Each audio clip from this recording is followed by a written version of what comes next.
समाज की जय। परम पूज्य गुरुदेव जी अर्शनी वंदनीय संत समाज आप सभी के समक्ष सदगुरु कबीर साहिब जी का एक पद प्रस्तुत है।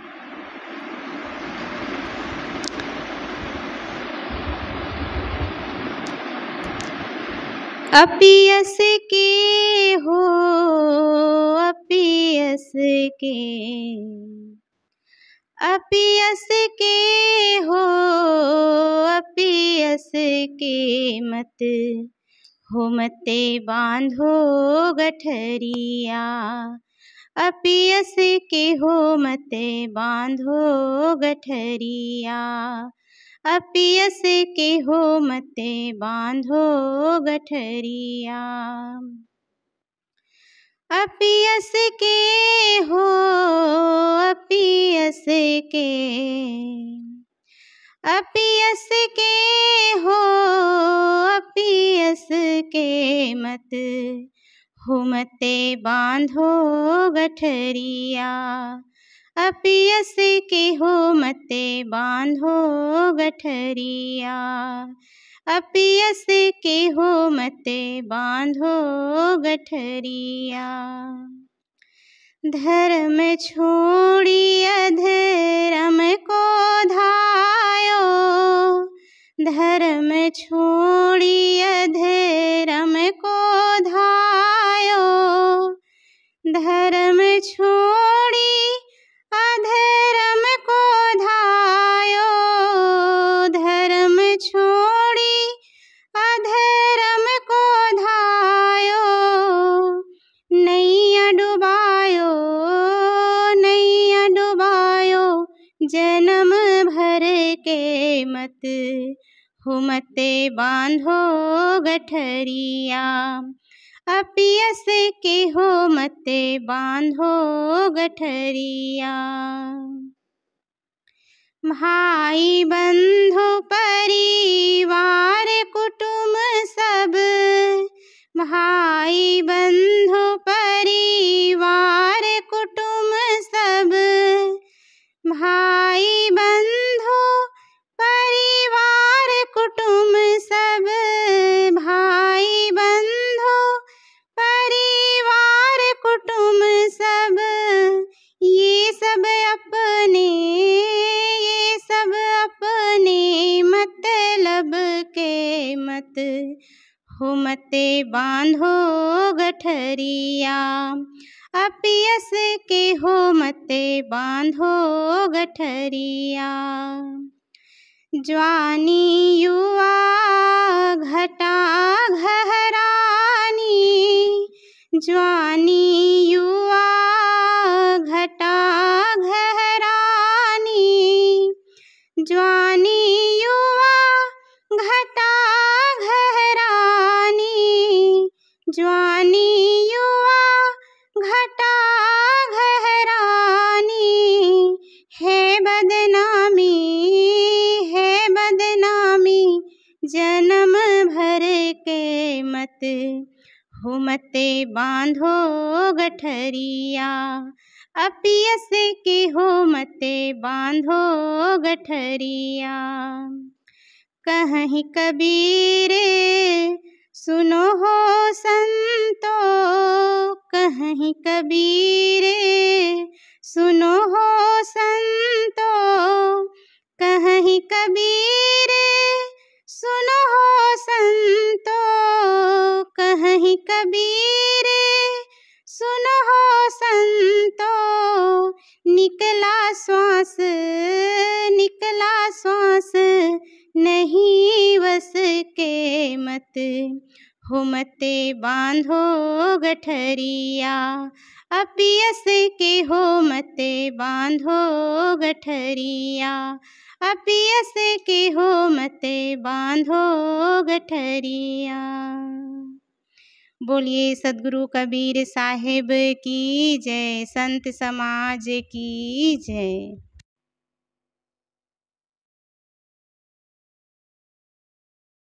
इसमें अगला श्लोक है, न मुक्ता विषय देष्टा न वा विषय लोलुपः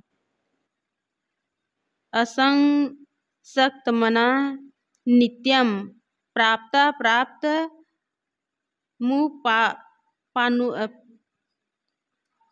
उपासनुते न मुक्ता विषय दृष्टा न वा विषय लोलुपः। असंसक्त मनः नित्यम प्राप्त अप्राप्तम उपासनुते। जीवन मुक्त मनुष्य पदार्थों धन दौलत से द्वेष नहीं करता और न उनके प्रति लोलुप होता है। जो जीवन मुक्त मनुष्य होते हैं पदार्थों धन दौलत से द्वेष नहीं करता न उनके प्रति लोलुप होता है। वह सदैव अनासक्त मन का होता है। अतएव जीवन निर्वाह की वस्तुओं की प्राप्त अप्राप्त स्थिति में समता से निर्वाह करता है। जो जीवन मुक्त पुरुष होते हैं जीवन निर्वाह की वस्तुओं के प्रति उसके मन में कोई आसक्ति नहीं होती। मिले तब भी खुश और न मिले तब भी खुश। वो हर स्थिति में समता का व्यवहार करते हैं। हर स्थिति में वो अपने मन को अनासक्त बना करके रखते हैं। संसार की वस्तुओं से शरीर निर्वाह होता है तो उनसे द्वेष करने की बात ही नहीं है। संसार की वस्तुओं से शरीर निर्वाह होता है तो उनसे द्वेष करने की बात ही नहीं है।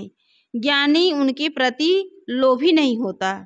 वह सदा असंसक्त मन अर्थात अनासक्त मन वाला होता है। जब जैसा जो मिल जाता है विवेक पूर्वक उपासनुते अर्थात अनुसनते उपयोग करता है। जब जैसी स्थिति में जो भी मिल जाए विवेक पूर्वक उसका उपयोग करते हैं। उसमें किसी भी प्रकार की आसक्ति नहीं बनाते। तो यहाँ सद्गुरु जो है साधकों को सावधान करते हैं कि जो साधक होते हैं वो किसी भी स्थिति में अपने मन में किसी भी प्रकार के द्वंद्व न लाए। निर्द्वंद हर समय निर्चाहता निर्मोहता निष्कामता की स्थिति हो तब जो है साधक अपने उस अंतिम जो लक्ष्य है परम शांति उसको प्राप्त कर सकता है। और जिसके अंदर लोभ है लालच है और प्राणी पदार्थों के प्रति उनके मन में आसक्ति है वह अपने उस स्थिति को प्राप्त नहीं कर सकता। और कल्याण के मार्ग में सबसे बड़ा बाधक क्या है? राग और द्वेष। जहाँ राग और द्वेष है साधक जो है अपने कल्याण से वो अपने कल्याण का पथ है उससे वो हट जाता है। कल्याण के क्षेत्र में आगे नहीं बढ़ पाता। इसलिए मन कैसा होना चाहिए? सदैव अनासक्त। जिसका मन हमेशा अनासक्त रहता है उसका मन किसी के प्रति लोभ या किसी भी प्रकार के राग द्वेष में नहीं पड़ता। वही साधक जो है उस स्थिति को प्राप्त कर सकता है। तो यहाँ सद्गुरु कहते हैं कि ज्ञानी जो है वो किसी के प्रति लोभ नहीं करता, न प्राणियों के प्रति राग होता है न पदार्थों के प्रति लोभ होता है। वो सदैव अनासक्त होता है।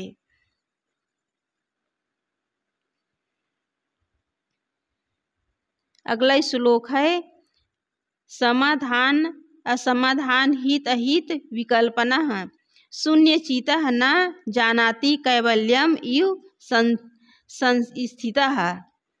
कैवल्य के समान स्थित शून्य चित ज्ञानी समाधान असमाधान हित तथा अहित नहीं जानता। ज्ञानी जीवन मुक्ति दशा में कैवल्य के समान रहता है, पूरा कैवल्य नहीं, क्योंकि जीवन मुक्त पुरुष देहधारी होता है, अतः उसे जगत का भास रहता है। यद्यपि वह जगत से पूर्ण अनासक्त रहता है तथापि उसे जगत की प्रतीति तो रहती ही है। जीवन मुक्त शून्यचित होता है, वह संकल्प विकल्प त्याग कर स्वरूप भाव में जीता है और मन इंद्रियों से जगत व्यवहार भी विवेक पूर्वक करता है। अतः उसका शून्यचित होना भी सापेक्ष है। जब तक देह है तब तक मन इंद्रियों का व्यवहार है। ज्ञानी समाधान असमाधान हित तथा अहित नहीं जानता, यह कथन भी सापेक्ष ही है। वह हित अहित समझता है और समाधान असमाधान भी समझता है। यह सब का तात्पर्य है कि वह आवश्यक व्यवहार करते हुए सारी चिंताओं से मुक्त होता है। जो ज्ञानी पुरुष होते हैं उसे भी संसार से व्यवहार लेना पड़ता है, खाना पीना पड़ता है, लेकिन उसका सारा व्यवहार कैसा रहता है? अनासक्ति पूर्वक। वह अपने मन इंद्रियों का व्यवहार तो करता है, लेकिन वह केवल देह तक रहता है। लेकिन जो संसारी लोग होते हैं वो व्यवहार तो करते हैं, लेकिन उसमें पूरी तरह वो आसक्त रहते हैं। इसलिए जो ज्ञानी पुरुष होते हैं अपना हित अनहित सब कुछ जानता है। हित किस में है? उनका कल्याण में, कल्याण में हित है, और अहित किस में है? संसार की आसक्ति में। तो ज्ञानी पुरुष जो है अपना हित और अहित जान करके जो कल्याणकारी कार्य है उसी में अपना ध्येय लगाता है। जिसमें अपना कल्याण हो, आत्म शांति हो, उसी में अपना ध्येय लगाता है। और जो अहित है, जो आसक्तिपूर्ण काम है, जहाँ मनुष्य जो है काम क्रोध लोभ मोह इसी में रात दिन जलता और पचता है, ज्ञानी पुरुष इससे दूर रहता है, इससे अपने आप को वो बचा लेता है। तो यहाँ कहने का भाव यही है कि जो ज्ञानी पुरुष होते हैं अपना व्यवहार का काम कैसे करता है? विवेक पूर्वक करता है। जगत में रहता है, उससे व्यवहार भी करता है, लेकिन विवेक पूर्वक करता है, जिससे किसी प्रकार के राग और द्वेष मन में उत्पन्न न हो। निर्ममः निरहंकारः न किंचित इति निश्चितः अंतः गलित सर्वासः कुर्वन् अपि करोति न। जो ममताहीन तथा अहंकार शून्य है, जिसे यह निश्चय है कि मुझ में देह से लेकर संसार तक कुछ नहीं है, और जिसके अंतःकरण की सारी आशा तृष्णा नष्ट हो गई है, वह जगत का व्यवहार करते हुए मानो नहीं करता। जो ज्ञानी पुरुष होते हैं वो संसार से जगत के प्रति व्यवहार करते हुए, कर्तव्य करते हुए मानो नहीं करता। क्यों नहीं करता? क्योंकि उसे संसार से कुछ लेना देना नहीं रहता। वो इससे ऊपर उठे हुए रहते हैं, कुछ लेना न देना, मगन रहना। गुरुदेव सदगुरु कबीर साहब जी का भजन है, कुछ लेना न देना, मगन रहना। संसार में रहते हैं, व्यवहार भी करते हैं, लेकिन उसे किसी से लेना देना नहीं रहता। अपने आप में मगन रहते हैं, अपनी मस्तानगी में वो साधना में जीवन जीते हैं। उसके अंतःकरण की सारी तृष्णाएं समाप्त हो गई होती है।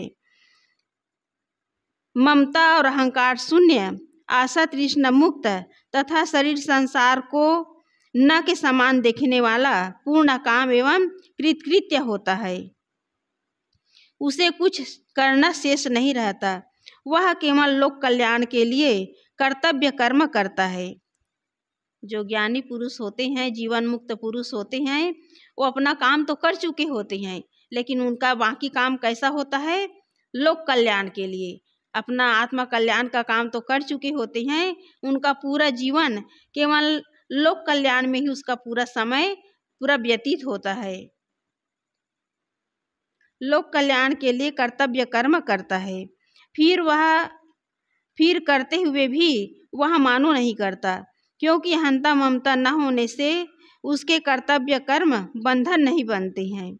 बंधन किसमें बनता है? राग द्वेष में, अहंता ममता में, ईर्षा द्वेष में जितने मानसिक विकार हैं, इन्हीं से बंधन बनता है। लेकिन जो जीवन मुक्त पुरुष होते हैं उसके मन में किसी भी प्रकार के विकार नहीं रहते, निर्विकार मन वाले होते हैं, और वो जो भी कर्तव्य कर्म करते हैं उसमें कोई बंधन नहीं बनता। वह विषय भोग और हिंसा नहीं करेगा, अपितु अपने शरीर का शुद्ध जीवन निर्वाह लेगा।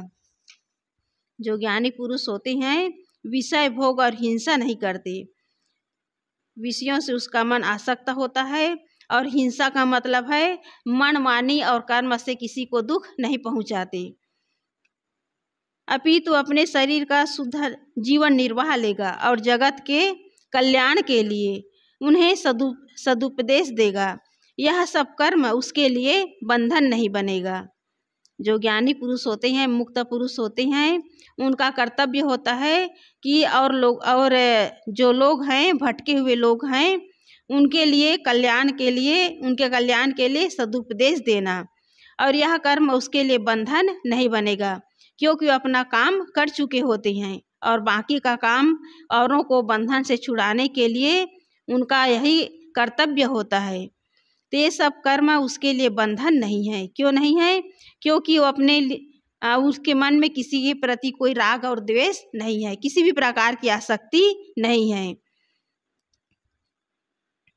मनः प्रकाश सन्मोह स्वप्न जाड्य विवर्जितः दशाम काम अपि संप्राप्तः भवेत गलित मानसः। जिसका मन गलकर अहंता ममताहीन हो गया, उसके मन के विस्तार, सन्मोह, स्वप्न और जड़ता समाप्त हो जाते हैं। यह दशा किसी विरले को प्राप्त होती है। जिसके मन में जो अहंता ममता है पूरी तरह गल कर समाप्त हो गया हो, उसके मन में किसी भी प्रकार के विस्तार, सम्मोह, स्वप्न एवं जड़ता नहीं रह जाती। सारी जो आसक्ति है, स्वप्न, मोह है, सब समाप्त हो जाते हैं। यह दशा किसी विरले को प्राप्त होती है। यह दशा जो है किसी विरले जीवन मुक्त पुरुष को प्राप्त होती है। और इस दशा को प्राप्त करने के लिए जो ज्ञानी पुरुष होते हैं, जो जीवन मुक्त पुरुष होते हैं, पूरी तरह अपने जीवन को गला देते हैं, तपा देते हैं, तब वो स्थिति आती है। और इस स्थिति को प्राप्त करने के लिए ज्ञानी पुरुष संसार में रहते हैं, लेकिन संसार में रह कर के भी उनका मन कैसा होता है? कमल की भांति। कमल कीचड़ में रहता है, लेकिन कीचड़ में लिपायमान नहीं होता। वैसे ज्ञानी पुरुष इस संसार में रहते हैं, लेकिन संसार के प्रति जो अहंता ममता है, उसके मन में ये अहंता ममता उसके मन को प्रभावित नहीं करता। किसी के प्रति अहंता ममता उसके मन में नहीं रहती। इस तरह जो ज्ञानी पुरुष होते हैं, अपने मन के सारे विकार को पूरी तरह समाप्त कर देते हैं। गलित मानसा भवेत। जो गलित मन का हो गया, जिसका अहंकार ममकार पूर्ण मिट गया, वह मनः प्रकाश सन्मोह स्वप्न और जाड्य से विवर्जित हो जाता है। मनः प्रकाश का अर्थ है मन का विस्तार, मन का फैलाव, तृष्णा, सन्मोह, प्राणी पदार्थ और परिस्थितियों का राग, आसक्ति। स्वप्न है राग द्वेषात्मक कल्पनाएं, संकल्प विकल्प। और जाड्य का अर्थ है जड़ता, साधना में उत्साहहीनता। अहंकार शून्य और ममताहीन साधक के ये सब समाप्त हो जाते हैं। दशाम काम अपि संप्राप्तः। यह उच्च स्थिति किसी विरले को प्राप्त होती है। साधक की विशेषता है गलित मानसा होना, अहंकार शून्य होना, फिर सारे सद्गुण अपने आप आ जाएंगे। यहाँ साधक की विशेषता क्या बताए हैं कि उसका मन जो है अहंकार शून्य होना चाहिए। जहाँ मन का अहंकार समाप्त हो जाता है, स्वतः सारे सद्गुण अपने आप आ जाते हैं। इसलिए साधक का काम है अपने अंदर के अहंकार को धीरे धीरे समाप्त करना, अहंकार को मिटाने का काम करना। मन में थोड़ा भी अहंकार हो तो सद्गुण जो है समाप्त हो जाते हैं। कहीं धन का अहंकार, कहीं विद्वता का अहंकार, कहीं अपनी सुंदरता का अहंकार, कहीं अपनी बुद्धिमानी का अहंकार। ये सारे अहंकार कल्याण के मार्ग में बाधक हैं। जो अपने अहंकार को गला देता है, उसके अंतःकरण में सारे सद्गुण अपने आप स्वतः आ जाते हैं। इसलिए साधक का काम है कि संसार में रहकर अहंता ममता से अपने आप को बचा कर के रखना और मन में किसी भी प्रकार के विकार हो उसे धीरे धीरे हटाने का काम करना। जो धीरे धीरे इस सब काम में सतत लगा रहता है, वह अपना जो कल्याण का काम है साधक जो है धीरे धीरे करता चला जाता है। और जिसके अंदर जड़ता है, प्राणी पदार्थों के प्रति राग है, आसक्ति है, उसे साधना मार्ग में वो उत्साह होना चाहिए, वो उत्साह नहीं रहता, क्योंकि उसका मन जो है एक चित्त नहीं रहता। और जहाँ मन में एक चित्त नहीं है, मन में उत्साह नहीं है, मन में लगन नहीं है, तो साधक जो है अपना जो साधना का काम है उसे सही ढंग से वो नहीं कर पाता। इसलिए मन का विस्तार, मन का फैलाव ये साधक के लिए क्या है, कल्याण के मार्ग में बाधक है। मन के विस्तार को समेटना होगा। मन का जो फैलाव है सांसारिकता की ओर है, इसे धीरे धीरे समेटना होगा। मन में जहाँ तृष्णाएं हैं, प्राणी पदार्थों के प्रति जो राग है, आसक्ति है, धीरे धीरे उसे मिटाने का काम साधक जो है धीरे धीरे करता चला जाता है।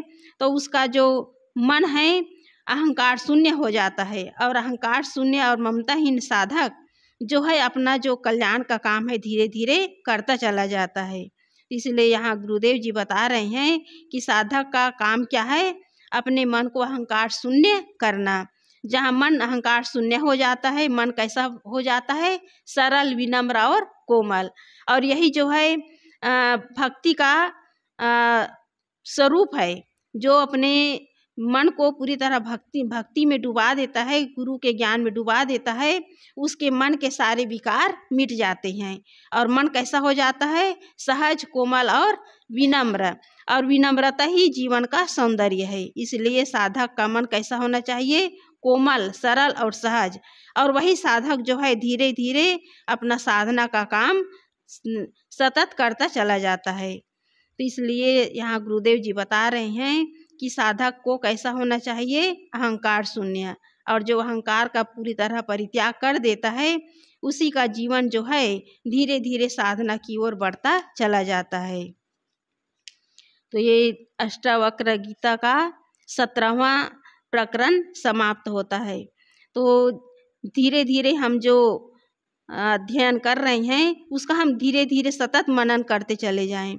केवल पढ़ करके सुन लेने से कुछ होने वाला नहीं है, उस पर हम मनन चिंतन करें कि गुरुदेव जी हम साधकों के लिए सावधानी के लिए क्या क्या बातें बता रहे हैं। उन बातों पर मनन चिंतन करके हम अपने अंदर जो विकार है उसे धीरे धीरे घटाने का काम करें। और जो अपने अंदर के विकार को हटा नहीं पाता, वो उत्साह से, लगन से साधना का काम नहीं कर पाता। इसलिए अपने अंदर जो विकार है, जो अहंकार है, अहंता ममता है, उसे धीरे धीरे हम गलाने का काम करें, तब साधना का काम हो पाएगा। बोलिए सद्गुरुदेव की जय।